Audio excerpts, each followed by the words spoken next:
بسم اللہ الرحمن الرحیم۔ آج انشاءاللہ العزیز ایک انتہائی عمدہ کتاب کا تعارف آپ کے سامنے رکھا جائے گا، اور وہ کتاب امام طحاوی رحمہ اللہ کی جو کتاب ہے شرح معانی الآثار، اس کے راویوں پر لکھی جانے والی انتہائی اہم کتاب ہے۔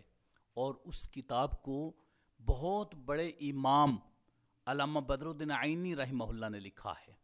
اس کا نام کیا ہے اور اس کا منہج و اسلوب کیا ہے، یہ میں آپ کے سامنے رکھوں گا انشاءاللہ العزیز۔ یہ کتاب ہے مغانی الاخیار فی شرح اسامی رجال معانی الآثار۔ یہ نام ہے اس کتاب کا۔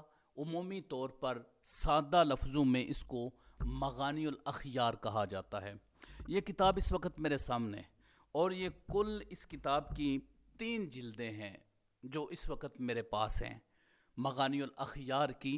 یہ کتاب دار الکتب العلمیہ بیروت نے شائع کی ہے، اور علامہ بدر الدین عینی ابو محمد محمود بن احمد بن موسیٰ بدر الدین عینی المتوفی 855 ہجری، یہ علامہ ابن حجر عسقلانی رحمہ اللہ کے دور کی شخصیت اور احناف کے معروف امام جنہوں نے بہت بڑا کام کیا ہے۔ مثال کے طور پر انہوں نے نخب الافکار لکھی ہے، شرح معانی الآثار کی شرح۔ پھر اس کے علاوہ ان کی ایک یہ کتاب ہے بڑی اہم، اس کے علاوہ ہدایہ کی شرح لکھی، اور باقی بھی کافی زیادہ کتب ان نے لکھی ہیں جو یہ شخصیت انتہائی اہمیت کی حامل ہے۔ علامہ بدر الدین عینی رحمہ اللہ کی یہ کتاب مغانی الاخیار جو شرح معانی الآثار امام طحاوی کتاب ہے، اس کے راویوں پر یہ کتاب ہے۔ جس طرح باقی کتابیں ہیں، تہذیب التہذیب ہے، تقریب التہذیب ہے، سیر و اعلام النبلاء ہے، جو راویوں کے اوپر کتاب ہے۔ مثلا وہ جو تہذیب التہذیب ہے، وہ کتب ستہ یا ائمہ ستہ جو ہیں ان کی دیگر کتابوں اور کتب ستہ کے جو راوی ہیں ان پر انہوں نے کتاب لکھی ہیں۔ تو اسی طرح یہ شرح معانی الآثار کے جو راوی ہیں ان پر یہ کتاب لکھی گئی ہے۔ اس کا تعارف میں آپ کے سامنے رکھتا ہوں۔ یہ 3 جلدوں پر مشتمل کتاب ہے جس کو دار الکتب العلمیہ بیروت نے شائع کیا ہے، اور اس کے اندر کل راوی جو علامہ بدر الدین عینی رحمہ اللہ نے ذکر کیے ہیں وہ 4310 روات ہیں جو اس کے اندر انہوں نے ذکر کیے ہیں۔ تو اس کے علاوہ اس کے اندر کشف الاستار جو اس کے راوی رہ گئے تھے اس پر جو لکھی گئی تھی، اس کے اندر 776 راوی ہیں۔ تو اس کا مطلب ہے کہ یہ 5000 سے زائد راوی جو ہیں اس کتاب کے اندر موجود ہیں جو امام طحاوی رحمہ اللہ کے راوی تھے۔ اب یہ جو کتاب ہے، یہ اس کا منہج و اسلوب کیا ہے، علامہ بدر الدین عینی رحمہ اللہ نے اس کا کیا اسلوب اختیار کیا ہے اس کو لکھنے میں، اس حوالے سے میں آپ کو جو ہے وہ آپ کے سامنے رکھوں گا۔ یہ کتاب ایک تو حروف تہجی کے اعتبار سے مرتب کی گئی ہے، یعنی جس طرح حرف الحمزہ با ہے، یعنی جو الف سے شروع ہوتے ہیں، جو با سے راوی شروع ہوتے ہیں، تا سا، اسی طرح جیم دال وغیرہ ان سے جو راوی شروع ہوتے ہیں، اسی ترتیب سے حروف تہجی الف بائی ترتیب، الفابیٹیکلی جس کو کہتے ہیں، اس ترتیب سے راویوں کو اس کے اندر رکھا گیا ہے، اسی ترتیب کے۔ پھر اس کے بعد اس میں علامہ بدر الدین عینی رحمہ اللہ نے جو طریقہ کار اختیار کیا وہ یہ کیا کہ سب سے پہلے وہ اس راوی کا اسم اور نسب لے کر آتے ہیں، پھر اس کے بعد اس کی کنیت ذکر کرتے ہیں، اور جو معروف لقب ہے اس کو ذکر کرتے ہیں، پھر جس علاقے کے ساتھ اس راوی کا تعلق ہوتا ہے اس کو بھی بیان کرتے ہیں۔ مطلب نزیل مصر کے نام سے ذکر کر دیا، بغداد، دمشق، جہاں سے اس راوی کا تعلق ہے وہ بھی آگے بیان کر دیتے ہیں۔ پھر اس کے بعد اس راوی کے اساتذہ کو ذکر کرتے ہیں، پھر تلامذہ کو ذکر کرتے ہیں، پھر اس پر اقوال علماء لے کر آتے ہیں۔ میں چاہتا ہوں کہ یہ جو اسلوب آپ کے سامنے رکھ رہا ہوں اس کی ساتھ ساتھ کچھ مثالیں بھی آپ کے سامنے بیان کر دوں۔ تو سب سے پہلے ہم اس کی مثال آپ کے سامنے رکھتے ہیں کہ جو بھی امام علامہ بدر الدین عینی رحمہ اللہ نے طریقہ کار اختیار کیا ہے، تو سب سے پہلے ہم ایک راوی کا نام ہے ابراہیم بن عبداللہ بن حاتم الحروی۔ ان کے بارے میں یہ لکھتے ہیں، ابراہیم بن عبداللہ ابن حاتم الحروی نزیل بغداد روا عن حشیم و عبد الرحمن ابن ابی الزناد و عبد العزیز الدراوردی و اسماعیل بن علیہ وغیرہم، روا عنہ الترمذی و ابن ماجہ و ابو بکر بن ابی دنیا و جعفر بن محمد الفریابی و آخرون۔ یہی اسلوب ان کا عمومی طور پر راویوں کے ذکر کرنے میں، یا جو امام طحاوی رحمہ اللہ کے جتنے بھی روات ان کو ذکر کرنے میں یہی ہے۔ سب سے پہلے ان کا پورا اسم انہوں نے ذکر کیا ابراہیم بن عبداللہ بن حاتم، پھر اس کے بعد ان کا لقب ذکر کیا الحروی، پھر ان کا علاقہ بغداد ذکر کیا۔ اب یہاں پر ایک بات قابل غور ہے کہ جہاں پر انہوں نے اساتذہ کو ذکر کرنا ہوتا ہے اس راوی کے، تو اس کے لیے اسپیسیفک ورڈز ہیں جو لے کر آتے ہیں، وہ الفاظ ہیں خاص قسم کے جو لے کر آتے ہیں۔ مثلا اساتذہ کے لیے جو انہوں نے الفاظ استعمال کیے ہیں وہ ہے روا ان، یعنی جس طرح کہتے ہیں روا ان فلاں یا روا ان حشیم، کہ انہوں نے حشیم سے روایت کیا ہے۔ اب اس کے لیے اساتذہ کے لیے روا ان کے الفاظ لے کر آئے، جہاں جہاں روا ان ہوگا وہ آگے آنے والے ان کے اساتذہ ہوں گے، یا اسی طرح حدثہ کے بعد یا سامعہ کے بعد جو لفظ آئیں گے وہ اس راوی کے اساتذہ ہوں گے، اور پھر اس کے بعد آگے روا انہو کے الفاظ آئیں گے۔ یہ تھا روا ان، اور آگے جو تلامذہ کے لیے الفاظ استعمال ہوئے ہیں وہ ہیں روا عنہ، یا صرف الفاظ استعمال کریں گے عنہ، یا اس کے علاوہ حدث عنہ ہو سکتا ہے، سامع منہ ہو سکتا ہے۔ تو اس کے بعد جو آنے والی شخصیات ہوں گی وہ ان کے تلامذہ ہوں گے۔ تو یوں اساتذہ اور تلامذہ کے لیے روا عن اور روا عنہ کے الفاظ استعمال کیے ہیں۔ یہ ان کا اسلوب ہے۔ دیگر ائمہ کا بھی یہی اسلوب ہے۔ دیگر ائمہ اساتذہ روا عن کہتے ہیں، یا سامعہ یا حدثہ کے الفاظ جو ہیں وہ اس کے لیے بھی استعمال کرتے ہیں۔ تو علامہ بدر الدین عینی رحمہ اللہ کا بھی یہی منہج ہے جو انہوں نے اس مغانی الاخیار کے اندر اپنایا ہے۔ اس کے بعد آپ جو علماء کرام کے اقوال ہیں اس راوی کے حوالے سے، یعنی اس راوی کے بارے میں کیا حکم ہے، تو وہ ان اقوال کو بھی ذکر کرتے ہیں۔ مثال کے طور پر قال ابو داود وهو ضعیف وقال النسائی لیس بالقوی وقال ابن معین لا باس به وقال صالح بن محمد صدوق وقال الدارقطنی ثقۃ ثبت۔ اب اس کا مطلب ہے کہ اس راوی کے متعلق جو اقوال محدثین کرام کے ہوتے ہیں وہ علامہ بدر الدین عینی ان کو ذکر کر دیتے ہیں۔ اب یہاں پر تھوڑا سا میں یہ بتانا چاہتا ہوں کہ زیادہ تر علامہ بدر الدین عینی نے جن شخصیات کے اقوال کو ذکر کیا ہے وہ کون کون سی شخصیات ہیں؟ ان میں امام یحییٰ بن معین رحمہ اللہ ہیں، اور ان کے علاوہ امام دارقطنی، امام ابن سعد، اور امام ابو حاتم الرازی، امام ابو زرع الرازی، امام ابن حبان، امام نسائی، امام ابو داود، امام یعقوب، اور اس کے علاوہ ابن سعد اور امام ابن عدی اور امام احمد بن حنبل رحمہ اللہ۔ یہ وہ شخصیات ہیں جن کے اقوال علامہ بدر الدین عینی رحمہ اللہ نے ذکر کیے اور ساتھ اس راوی پر حکم بھی لگایا ہے۔ تو اس کے علاوہ علامہ بدر الدین عینی رحمہ اللہ نے کہیں پر اس راوی کے متعلق احوال کو بیان کرنا تھا تو بعد کتب کی طرف بھی اشارہ کیا ہے، یعنی ان کتب کا بھی ذکر کیا ہے۔ وہ کون سی کتابیں ہیں جن کو ریفرنس کے طور پر علامہ بدر الدین عینی رحمہ اللہ نے مغانی الاخیار کے اندر ذکر کیا ہے؟ ان کتب میں سے میزان الاعتدال ہے امام ذہبی رحمہ اللہ کی، اور امام ابو حاتم الرازی کی کتاب الجرح والتعدیل ہے۔ علامہ ابن حجر اسقلانی رحمہ اللہ کی کتاب ہے تہذیب التہذیب۔ پھر اس کے علاوہ اگرچہ ایک دور کے تھے لیکن علامہ بدر الدین عینی کا 3 سال بعد وصال ہوا ہے امام ابن حجر اسقلانی کے، تو اس لیے یہ ان کی کتب کو اپنی کتب کے اندر کوٹ کرتے ہیں۔ تو تہذیب التہذیب کا بھی حوالہ ذکر کیا۔ پھر امام ابن حبان کا ذکر کیا، ذکر ابن حبان فی الثقات، تو امام ابن حبان کی جو کتاب ہے ثقات اس کا بھی حوالہ ذکر کیا۔ پھر اس کے بعد کبھی کبھار اس طرح ہوتا ہے کہ جو مشکل الآثار امام طحاوی کے راوی ہیں ان کی طرف اگر اشارہ کرنا ہو تو پھر اس کتاب کا بھی ذکر کر دیتے ہیں۔ روا عنہ فی مشکل الآثار، یعنی امام طحاوی نے اس کو مشکل الآثار کے اندر بھی ذکر کیا ہے، چونکہ یہ کتاب جو ہے وہ شرح معانی الاثار سے متعلق ہے، تو اس لیے پھر جب اس کتاب کا ذکر آتا ہے تو پھر اس کا نام بھی باقاعدہ طور پر لیتے ہیں. اسی طرح امام ابو داؤد کی کتاب المراسیل کا ذکر کرتے ہیں, امام بخاری کی ادب المفرد کا ذکر کرتے ہیں, دیگر کتب کا ذکر کرتے ہیں. پھر اس کے علاوہ کتب ستہ کی طرف اور ائمہ ستہ کی طرف اشارہ کرتے ہیں. وہ میں آپ کو بتاتا ہوں اس کی تفصیل ذرا. تو اس کا مطلب پھر یہ ہوا کہ علامہ بدر الدین عینی رحمہ اللہ نے کتب کا بھی ذکر کیا ہے, اور جو خاص قسم کے الفاظ تھے اور جو ائمہ جرح و تعدیل تھے ان کے اقوال کو بھی باقاعدہ طور پر ذکر کیا ہے. اب اس کے بعد ہم دیکھتے ہیں کہ امام ابو جعفر طحاوی, امام علامہ بدر الدین عینی رحمہ اللہ اور کون سے الفاظ استعمال کرتے ہیں. تو خاص قسم کے کچھ الفاظ بھی ہیں, اصطلاحات ہیں جن کو آپ استعمال کرتے ہیں. مثال کے طور پر آپ آخر میں آ کر یہ فرماتے ہیں روا لہ الجماعہ. تو جو یہ آپ فرماتے ہیں روا لہ الجماعہ, تو اس لفظ جماعت سے کیا مراد ہوتا ہے؟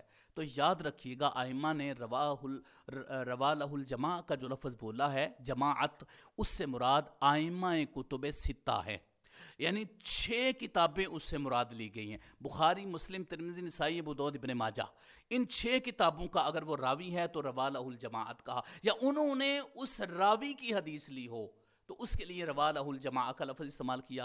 پھر اس کے بعد ایک خاص لفظ جو تقریباً ہر راوی کے بعد علامہ بدر الدین عینی ذکر کرتے ہیں, وہ کیا ہے؟ وہ لفظ جو باقاعدہ طور پر ذکر کرتے ہیں وہ ہے روا و ابو جعفر الطحاوی, روا لہ ابو جعفر الطحاوی, کہ اس کو امام ابو جعفر الطحاوی نے روایت کی ہے, یعنی اس کی روایت کو لیا ہے. تو اس کا مطلب ہے کہ پھر اس کے لیے روا لہو کے الفاظ جو ہیں وہ استعمال ہوتے ہیں. اس کے علاوہ وہ جو لفظ استعمال کرتے ہیں وہ روا لہ الاربعہ کا لفظ بھی استعمال کرتے ہیں. اور جب یہ کہیں روا لہ الاربعہ, جس طرح یہاں پر فرمایا وفی التہذیبی روا لہ الاربعہ قلت و ابو جعفر الطحاوی, یہاں پر جو لفظ استعمال کیا ہے روا لہ الاربعہ, تو یاد رکھیے گا الاربعہ سے مراد بخاری و مسلم کے علاوہ 4 جو سنن ہیں ان کی طرف اشارہ ہے. سنن نسائی, سنن ترمذی, سنن ابن ماجہ, اور اس کے علاوہ جو سنن ابی داؤد ہے. یہ 4 سنن کی جب بات آتی ہے تو اس کے لیے روا لہ الاربعہ کا لفظ استعمال ہوتا ہے. جب 6 ائمہ کی بات ہوتی ہے تو روا لہ الجماع کا لفظ استعمال کیا جاتا ہے. اس کے علاوہ اگر ان میں سے اگر کسی کے اندر اس راوی کا ذکر نہ ہو تو اس کے لیے کیا لفظ استعمال کرتے ہیں؟ کہتے ہیں روا لہ البخاری فی الادب والباقون سوى الترمذی. یعنی یہاں پر جو لفظ بولا یہ فرمایا کہ امام بخاری نے روایت کیا ہے لیکن ادب المفرد کے اندر روایت کیا ہے, اور باقی سب نے روایت کیا ہے ترمذی کے علاوہ. تو اب اس میں امام مسلم ہے اور باقی سنن اربعہ میں سے 3 کتابیں ہیں ترمذی کے علاوہ ہیں. تو یہ خاص قسم کے الفاظ جو ہیں وہ علامہ بدر الدین عینی رحمہ اللہ نے استعمال فرمائے. اچھا, اس کے علاوہ آپ نے جو یہ لفظ باقاعدہ طور پر استعمال کیے اس میں کبھی روا لہ الجماع الا البخاری, اب بخاری کے علاوہ باقی 5 کا ذکر کرنا تھا تو اس کے لیے یہ جملہ بول دیا ہے. اب ایک اور بات, علامہ بدر الدین عینی رحمہ اللہ جب راوی کے احوال بیان کرتے ہیں تو کئی مقامات پر جب بھی ضرورت محسوس کرتے ہیں تو وہاں پر اس شخصیت کا اعراب ذکر کرتے ہیں یا اس لقب کا اعراب ذکر کرتے ہیں. مثال کے طور پر میں بتاتا ہوں 387 نمبر پر راوی ہیں, اور ان کے بارے میں وہ کیا فرماتے ہیں؟ ان کے بارے میں فرماتے ہیں بضم الحاء المہملہ وفتح الجیم والیاء آخر الحروف المشددہ. اس کا مطلب ہے فی آخریہ, اس کا مطلب بتایا کہ یہ جو لفظ ہے حجیہ یعنی بضم الحاء ہو اور آگے جیم وفتح الجیم حجیہ اور آگے والیاء آخر الحروف المشددہ یعنی یا مشددہ حجیہ. یہاں پر یہ کوئی پڑھنے کے لیے اس کو حجیت پڑھ سکتا تھا, کوئی اس طرح کا لفظ استعمال ہو سکتا تھا, تو یہاں پر آپ نے ضرورت محسوس کی تو اس کا باقاعدہ طور پر آپ نے اعراب بتا دیا. یعنی اس کو ویسے تو ضبط کہا جاتا ہے لیکن جو ہم اصطلاح استعمال کرتے ہیں وہ اعراب کی اصطلاح استعمال کرتے ہیں, تو یہاں پر وہ اعراب کا ذکر کرتے ہیں.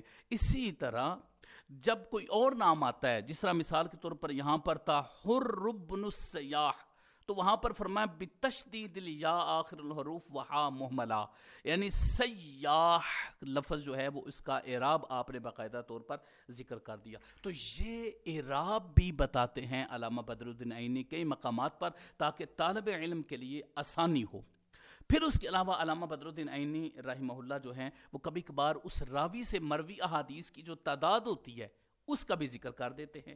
جس طرح کہ یہ اسماعیل بن ابی خالد کے احوال بیان کرتے ہوئے آگے فرمایا قال ابن المدینی لہو نحو 300 حدیث، یہ فرمایا کہ ان کی تقریباً 300 احادیث ان سے مروی ہیں. اس کے علاوہ علامہ بدر الدین عینی رحمہ اللہ آخر میں اس راوی کے جب وہ بتاتے ہیں روا لہو کا لفظ استعمال. اچھا یہاں پر ایک بات ذہن میں رکھیے گا، ایک ہے روا ان، دوسرا ہے روا ان ہو، اور تیسرا ہے روا لہو. اس میں فرق کیا ہے؟ روا ان سے مراد اساتذہ ہیں، روا انہو سے مراد تلامذہ ہیں، اور روا لہو سے مراد وہ شخصیت جس نے اپنی کتاب کے اندر اس امام کی سند کے ساتھ حدیث کو ذکر کیا ہو، چاہے وہ اس کے استاد ہوں یا نہ ہوں، تو اس کے لیے روا لہو کا لفظ جو ہے وہ استعمال کیا گیا، یعنی سند میں کسی بھی مقام پر اس کا نام آتا تھا تو اس کے لیے روا لہو کا لفظ. اچھا جہاں پر روا لہو الجماع اور روا لہو ابو جعفر الطحاوی کا لفظ بولتے ہیں، اس سے پہلے اس راوی کا جو وصال ہے، وفات ہے، اس کے متعلق بھی آگاہی دیتے ہیں، اور پھر کبھی کبھار اس کی ولادت کا بھی ذکر کر دیتے ہیں.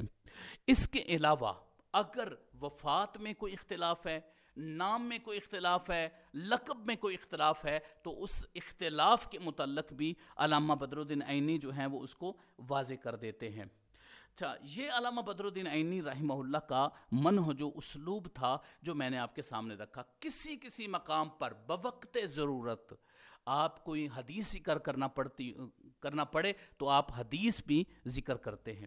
یہ کتاب علامہ بدر الدین عینی رحمہ اللہ کی عظیم الشان کتاب مغانی الاحیار، جو شرح معانی الاثار کے راویوں پر بڑی ہی زبردست اور بہترین کتاب ہے. اکثر لوگ پوچھتے ہیں جی جو طحاوی ہے شرح معانی الاثار جو کتاب ہے اس کے راویوں کا کہاں سے ذکر ملے گا؟ تو یہ کتاب آپ کے سامنے مغانی الاحیار موجود ہے.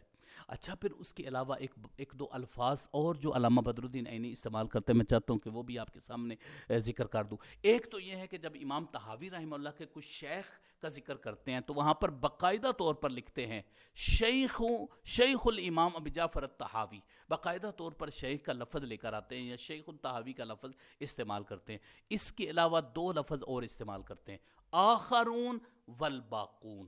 جہاں پر آخرون کا لفظ استعمال کرتے ہیں وہ عمومی طور پر جہاں پر راویوں کا ذکر کرتے ہیں اس کے بعد الآخرون کا لفظ استعمال کرتے ہیں، اور جہاں پر کتاب کا ذکر کرتے ہیں تو وہاں پر باقون کا لفظ، یعنی آئمہ کتب ستہ میں سے اگر باقیوں کی بات کرنی ہو تو وہاں کے لیے الباقون کا لفظ استعمال کرتے ہیں، اور اگر راویوں کا ذکر کر رہے ہوں جو اساتذہ اور تلامذہ ہیں تو ان کے علاوہ اگر سب کا ذکر نہ کرنا چاہتے ہوں تو وہ آخرون کا لفظ استعمال کرتے ہیں.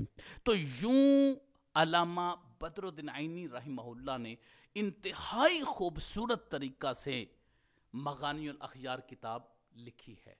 اب اس میں کچھ راوی علامہ بدر الدین عینی سے رہ گئے تھے جن کا ذکر کشف الاستار میں ملتا ہے. یہاں پر یہ بتانا چاہتا ہوں کہ اس کی جو تیسری جلد ہے مغانی الاخیار کی، اس کے ساتھ ان کو ملحق کر دیا گیا ہے ان ناموں کو، اور وہ جو نام ساتھ میں آخر میں شامل کیے گئے ہیں اس کے اوپر جو ٹائٹل باندھا گیا ہے وہ ہے ملحقم بالاسماء التی لم ترد فی مغانی الاخیار ووردت فی المختصر. وہ الفاظ جو مغانی الاخیار میں نہیں ہیں اور وہ مختصر کے اندر ذکر کیے گئے ہیں، جو ان سے راوی رہ گئے تھے یا جن کا انہوں نے ذکر نہیں کیا، پھر ان کا مختصر میں یعنی کشف الاستار کے اندر ذکر کیا گیا. یہ جو راوی کشف الاستار کے اندر ذکر کیے گئے ان کی تعداد ہے 776 جو وہاں سے رہ گئے تھے. تو اب ان کے اندر جو ہیں وہ انتہائی اختصار کے ساتھ ان کو ذکر کر دیا گیا ہے. تو اس طریقے سے یہ عظیم الشان کتاب 3 جلدوں پر مشتمل کتاب ہے مغانی الاحیار علامہ بدر الدین عینی کی، جس کا تعارف اور اسلوب میں نے آپ کے سامنے رکھا ہے. دعا ہے امام ابو جعفر الطحاوی رحمہ اللہ نے جو عظیم الشان خدمت سر انجام دی ہے اور امام طحاوی رحمہ اللہ کی جو شرح معانی الاثار ہے اس کے راویوں پر عظیم خدمت سر انجام دی. اگرچہ آپ کے تلمیذ علامہ قاسم بن قطلبہ کی کتاب بحال ایثار، لیکن یہ کتاب انتہائی جامع اور بہترین کتاب ہے، اور یہی رواج پکڑی ہے علماء کے ہاں. کیونکہ الایثار کا پتہ کیا ہے، مجھے تو وہ کتاب ابھی تک ملی نہیں ہے، اللہ کریں کہ وہ جلد سے مل جائے، کہیں پر موجود ہو۔ لیکن یہ جو کتاب ہے مغانی الاخیار، یہی بنیادی کتاب ہے، پھر آگے اس پر مزید بھی جو ہے وہ کام کیے جا سکتے ہیں۔ علامہ بدر الدین عینی رحمہ اللہ کے بہت درجات بلند ہوں، اور اللہ رب العزت ہمیں بھی حدیث پاک کی خدمت کی اسی طرح ہی توفیق عطا فرمائیں، آمین یا رب العالمین۔ وصلی اللہ علی حبیبہ سیدنا محمد وآلہ وصحبہ اجمعین برحمتک۔